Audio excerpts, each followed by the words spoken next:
I'm getting to you in a minute, Ryan. I see your little comment.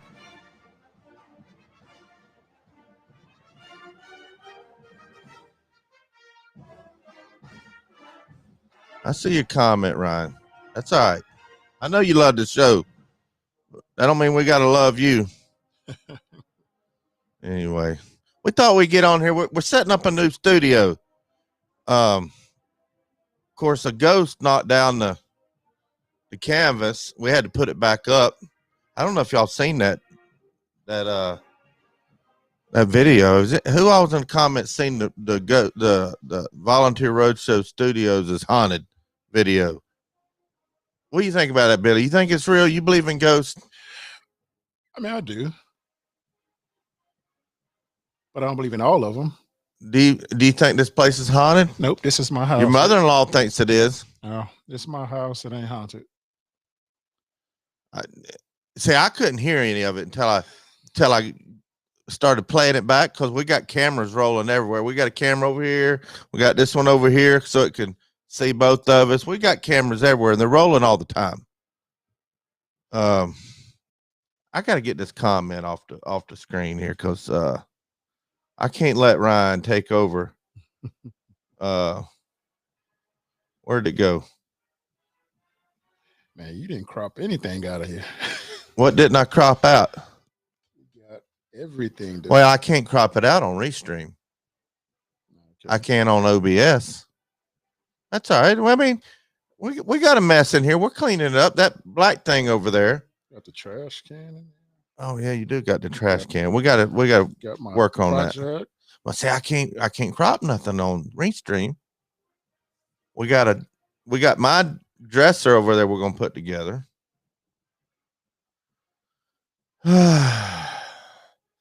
Bob Sheath already talking smack again. Yeah, he's always in here saying I'm overrated. Everybody knows I'm overrated. Yeah, because you know that card you put in the other night?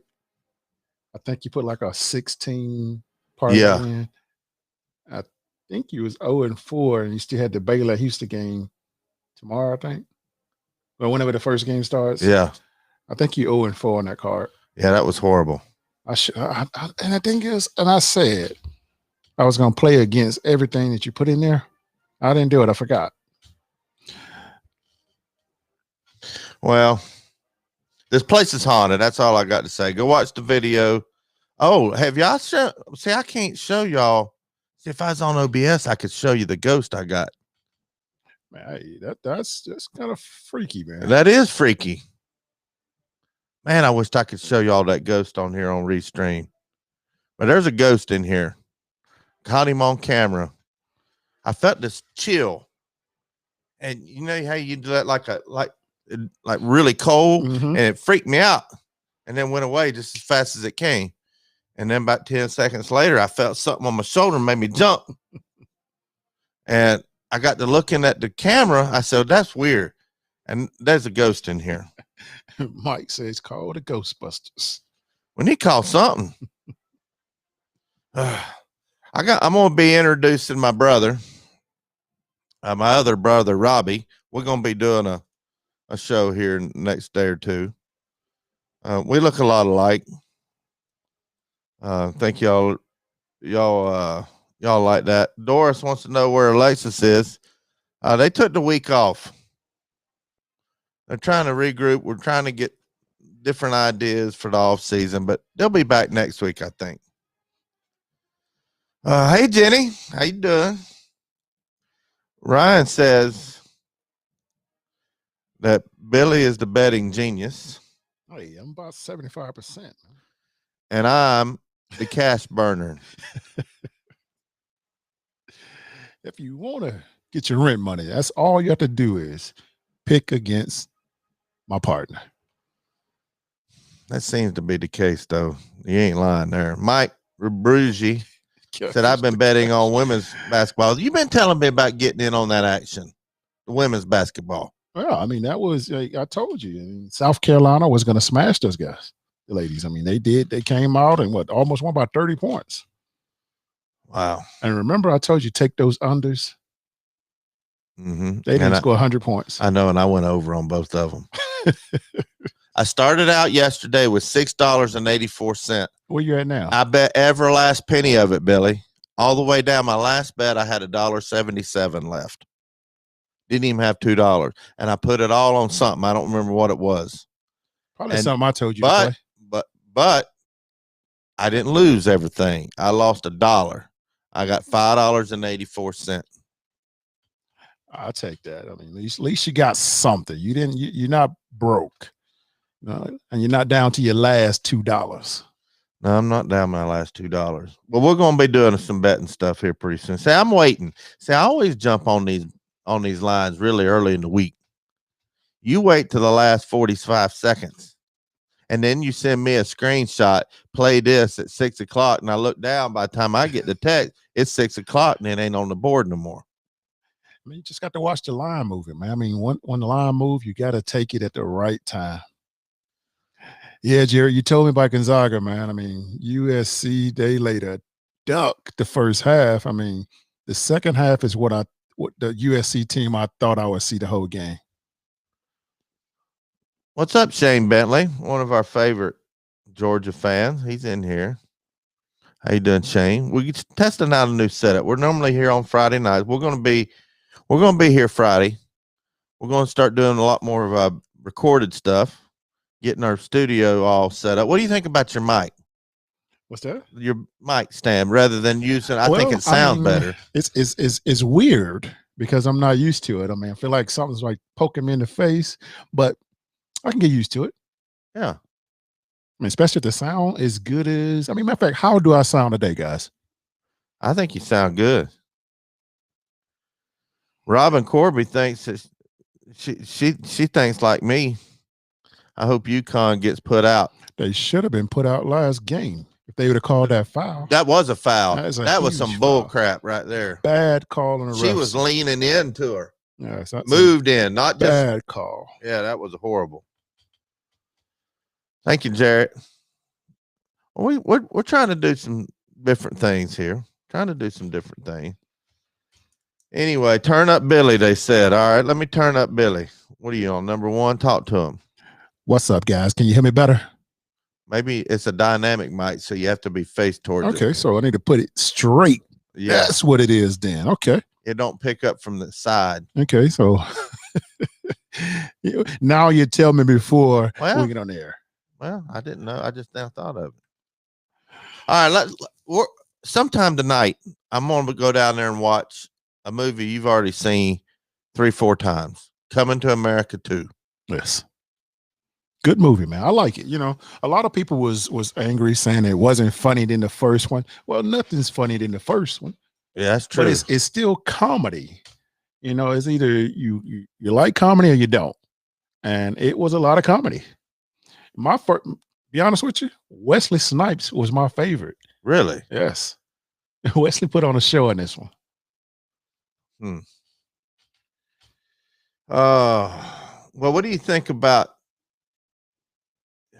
A lot of people think that, well, they're forcing it. That they should have stopped at number one. Do you feel that way? I don't, man. I like movies, man. I mean, if they give me something every other year or something and don't water it down too much, bring some new people in with some new stuff, I like that. What did you like about Wesley Snipes in this movie? He was Wesley Snipes. He was trying to be the tough guy and a comedian at the same time. And that's you got to see it to understand what I'm saying, though. Matter of fact, I'm going to put it on for you tonight. That's what I said. I'm going to watch it tonight. I'll put it on for you tonight. Do you think after this movie he owes the IRS anything? Think he got out of the hole with the IRS?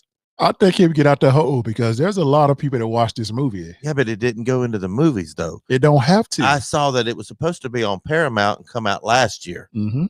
And with the Rona coming out, Amazon Amazon bought it. Yes. You know how many people that uses Amazon Prime? A lot. A whole lot of people. Now, does it cost extra? No, it comes with the Prime membership. So how do they make any money off of that? Easy. the Prime membership. They figure out a way to give them a piece of the pie. And they know this thing is like, with our stuff here, we know who's watching us and everything. They know who is playing that movie. So every time that movie is being played, they get paid. Okay. So think of 10 million people watch that movie. Well, I'm gonna watch it, and we're gonna do a review on it tomorrow. What's your favorite line in the movie? First off, wait. What was your favorite line in the first one? I know what mine is. There's so many scenes in it. I think the scene where King Joffrey said, "My son works." Yeah, that was. And then when he went up there, and the owner, the landlord, he had moved into the new place. Oh, he was in the hot tub with the cigar. Well, no. I take that back because they were still in there. Because that's when Arsenio Hall opened up the door, I think. And that's when they found out that Akeem was dating another girl. Oh, yeah. But I'll say my favorite part is when the landlord when they gave him their apartment and they asked for a bad apartment. And then when someone knocked on the door and he said, "You may enter." Like he had a king's castle up in that one apartment. Yeah, he did have it pimped out, didn't he? He did, man. They put money in that. My favorite line in that movie is I use it today. People give me a hard time. They always say I'm lying or I don't know what I'm talking about, and there'll always be 2 or 3 of them. And I give them the old barbershop F you, and you and you. Who's next? He was kind with it. That was my favorite line. I had so many in there, man. I mean, I can probably repeat the whole movie. Oh, I know. Crystal says you do have the whole movie memorized. We got a super chat over here on YouTube's. Oh wow. It says, "Yo, Billy and Catfish, hope all is well. I've got a work Mark Madness bracket where someone picked UCLA to win it all. I'd be darned they made it this far. Y'all be safe. The wife and I are headed to Colorado." Well, you be safe, Shane. Be safe. Colorado's a pretty place. I don't know what part of Colorado you're going to. You get on the west side of I-25, it's pretty and green, and on the east side, it's dark and brown and windy. So depending on which side of I-25 you are, whether or not it's pretty. Anyway, be safe, Shane, our favorite Georgia fan, and that's saying a lot on the Tennessee channel. What has Ryan got? Ryan is watching Godzilla. I haven't watched that one yet. The Godzilla versus King Kong. Oh, I didn't even know anything about it. Yeah, it's a new one. I mean, I don't know. I don't know if I like the series of that where they, these super animals or whatever. I mean, Godzilla has so many and it just, I remember as a kid watching Godzilla, I really thought it was real until I realized what they was doing. All right, let's get to the Final Four. I'm not going to give my picks, but here's what I'm thinking. They're setting up the over and under. I think the sucker bet is on this 145. I think they're wanting everybody to take the over on both games. And I think they're going to go under. Now you finally sounding like you're making sense. I always sound like I'm making sense. It's the first time I heard you say something about a game and it made sense. You know why? Because I'm finally realizing, Billy, the whole thing is rigged.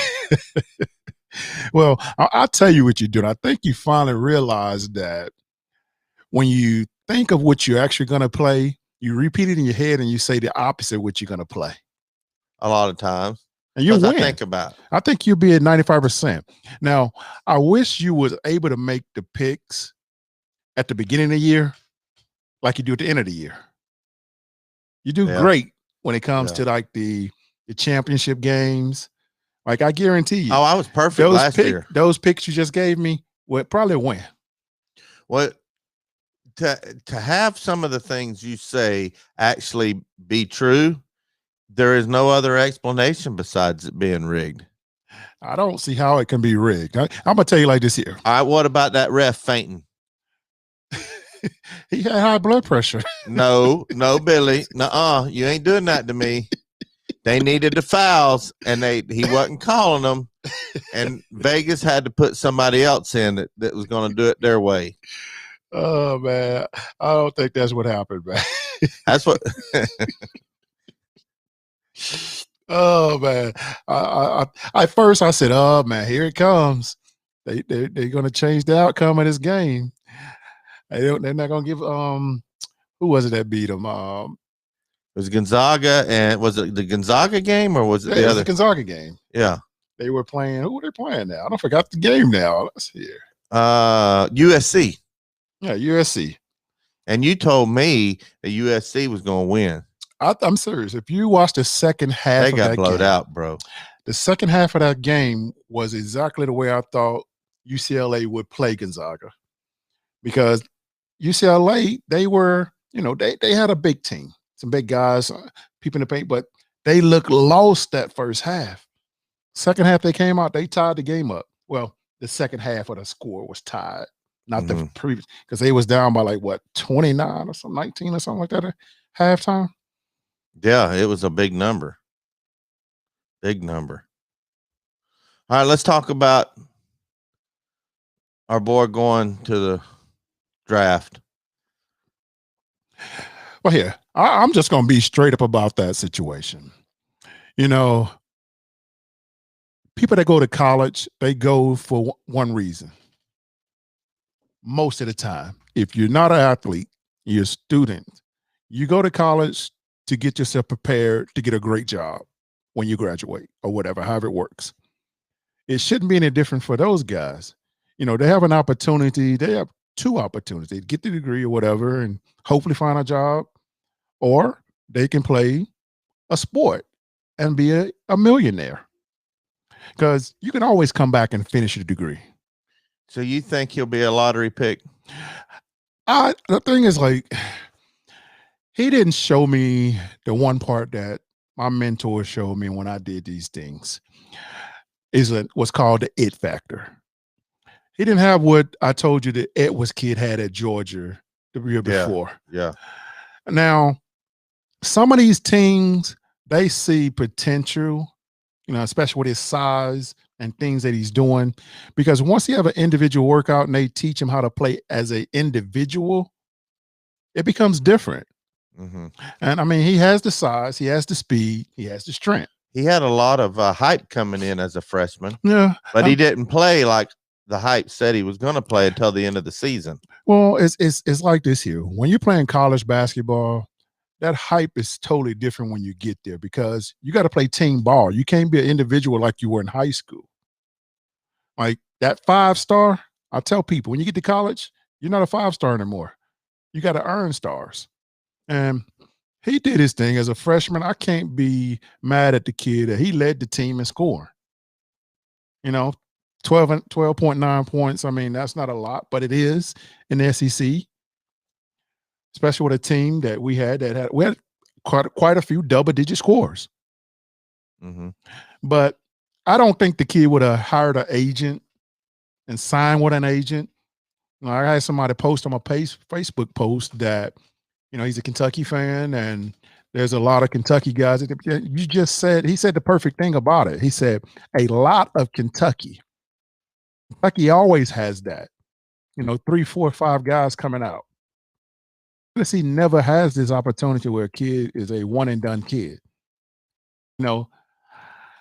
If he didn't think, or whoever's telling him he wasn't lottery material, he would have did what everybody else do: test the water. He wouldn't have hired an agent. But Springer, exactly. I think everybody, and I'm surprised, I'm shocked that I've seen more than one publication, maybe 3 or 4 mock drafts, has Springer as a lottery pick.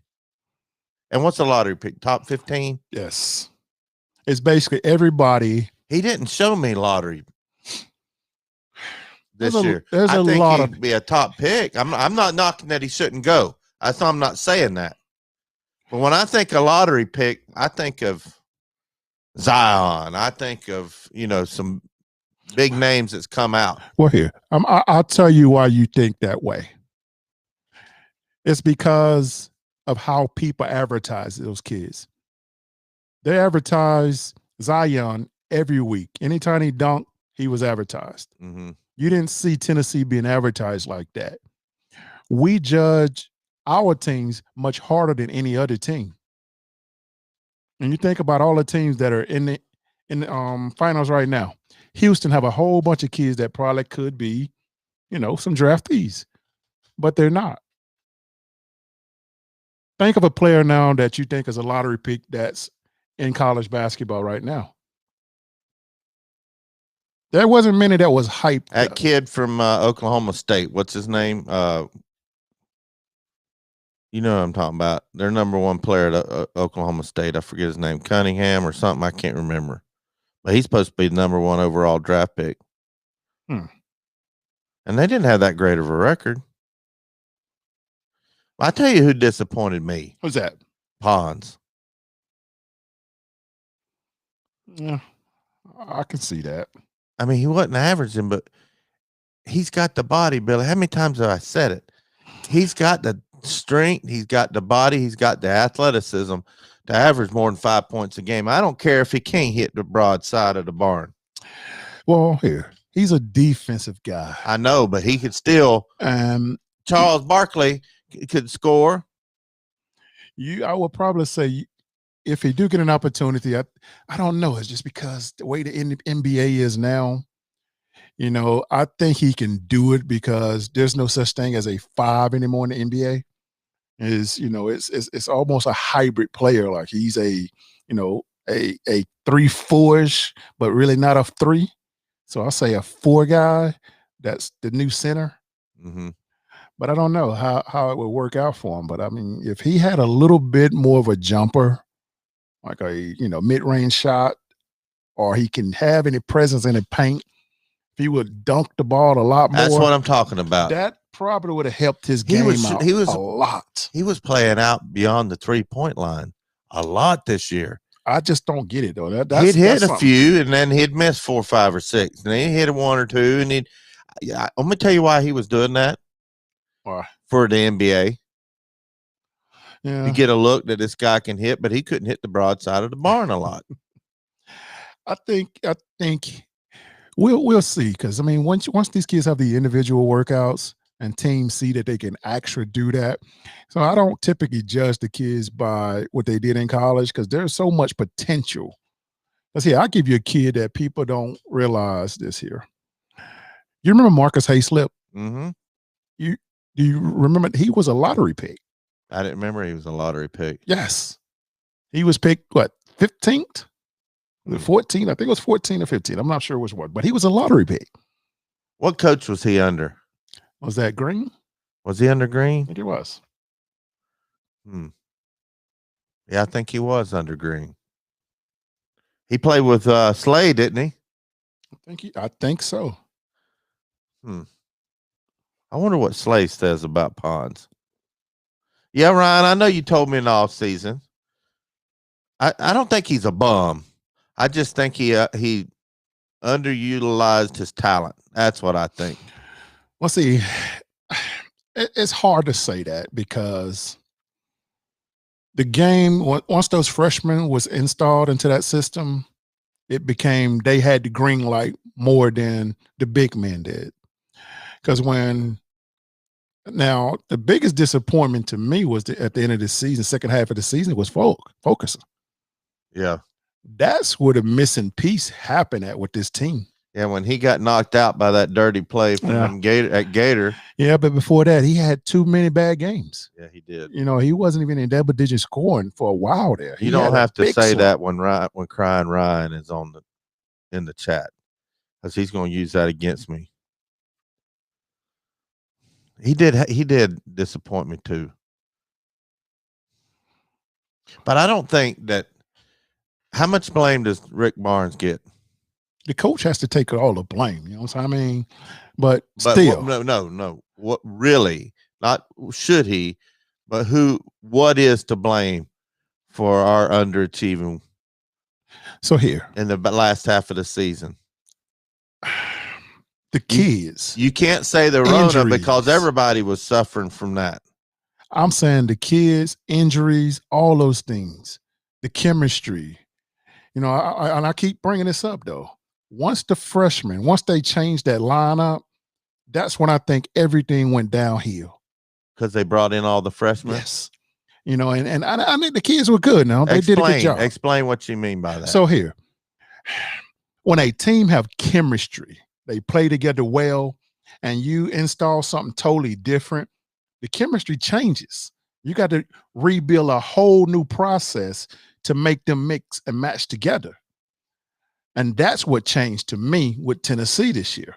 That second half of the season was a total different Tennessee team, besides maybe 2 games the second half of the season. So you're saying it's strictly personnel that made us fall apart? To a certain extent. So, I mean, I know you want to bring this back and say the coach. No, I'm not. But see, this is the thing here. I think he gets too much blame. Let me say something like this here. I'm with Barnes now when it comes to, you know, I'm going to put some of the blame on the kids too. But you also got to take some as well. I didn't realize these things until I started coaching people, that I may have told these kids to do something, to go left, and the kid went straight. I said, go right, and the kid went left. Barnes can't do anything to these kids once they get on the court. And once that clock starts ticking. No, but he can run the you know what out of them the next day in the gym. I'm quite sure he does that, Bobby. I promise you he does that. It's like people don't understand this here when it comes to playing sports. You have a 50-50 chance of winning that game. People forget that Tennessee is playing another team that's trying to beat Tennessee. They don't give the other team credit that they were better than Tennessee that day. All they say is, man, we sucked. Coach Barnes sucked. I don't think Coach Barnes sucked. He doesn't. It's just I think it's ridiculous to say he should be fired. Now, are we paying him too much? That's a different subject. That has every coach is getting paid too much. Yeah, they all getting paid. All of them get paid. And here, I'll give you an example. Michigan scored 49 points against UCLA. Michigan scored 49 points. Michigan is scoring 49 points a half sometimes. Mm-hmm. So do you say Juwan Howard is a bad coach, or did the kids get outplayed? Oh, they got outplayed. They got outplayed. But I think there's been some times Rick Barnes got outcoached this year too. See, this is what I don't understand when people say outcoach. You know what that means? I know what it means. No, let me tell you what it means. It means the coach didn't do what the fans thought he should have done in hindsight because it didn't turn out right. That's what they don't want to admit that that's what it means, but that's really what it means. So here, when people say we got out coached, there is never one time in that game that coach did anything with that coach, touched each other, competed against each other. That's not how coaching works, man. Yeah, but you're saying that a coach can't leave a lineup in there too long. They can't play zone when they should be playing man, and the other coach knows how to draw up X's and O's. That's what an out coach should mean. You got to coach and do that to understand what I mean by coaching. Coaching is totally different on the court than it is in practice. And it's a lot easier the next day. It is, because you see stuff that they messed up and they say, wait, we could have called this play. We should have ran motion. We should have did box. We should have did something totally different. We should have fed the paint more. We should have drove the ball more. There's so many scenarios. Well, I'm going to say this. I still think that somebody's to blame for not grabbing Pons and saying and feeding him the ball in the post more than they should have. Whose fault is that? It's not Pons, because they're not drawing it up that way. They're not putting a line up in there for that. I'm sure that if Barnes would have said, I want to feed it into the big man on offense, he'd have been averaging 9, 10, 11 points a game. So whose fault is that? I'm going to tell you something here. The game is won and lost in practice. That's true. No. Let me break that down to people that don't understand what I mean by the game is won and lost in practice. Tell me.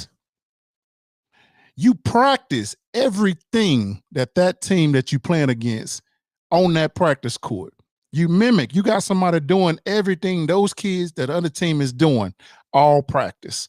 You got a scout team doing everything. And if you're not defeating that in practice, you're going to lose the game when it comes to the game. Now, if they're not doing that, mimicking other players or have a kid that looks like them or giving them a good look like that, now that's when it's called bad coaching, because you didn't prepare your kids well enough to get them ready to go out there and play Oregon State. Now, but at least Oregon State made it a little ways. Right there, we could have easily said we got out coached then, because we look like a total different team without focusing. Total different team. I was disappointed in that. Totally different team. Because I personally, I didn't think we would have lost that first game. I thought we would have won the game by 2-3 points. Just because I knew Oregon State was basically Tennessee.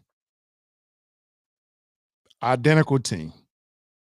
It's just we didn't come to play. Do you think that this tournament is the most? I don't know if it's the best, because it's not the best if your team's not winning at all. That's what I think is the best. But I heard somebody on the radio saying this was the best tournament we've had maybe ever. And I don't know, his qualifications for that was all the upsets. There was a ton of them. A lot of upsets. Now, I'll tell you this here. It's been a long time since we had these great matchups that's coming up in this Final Four, though.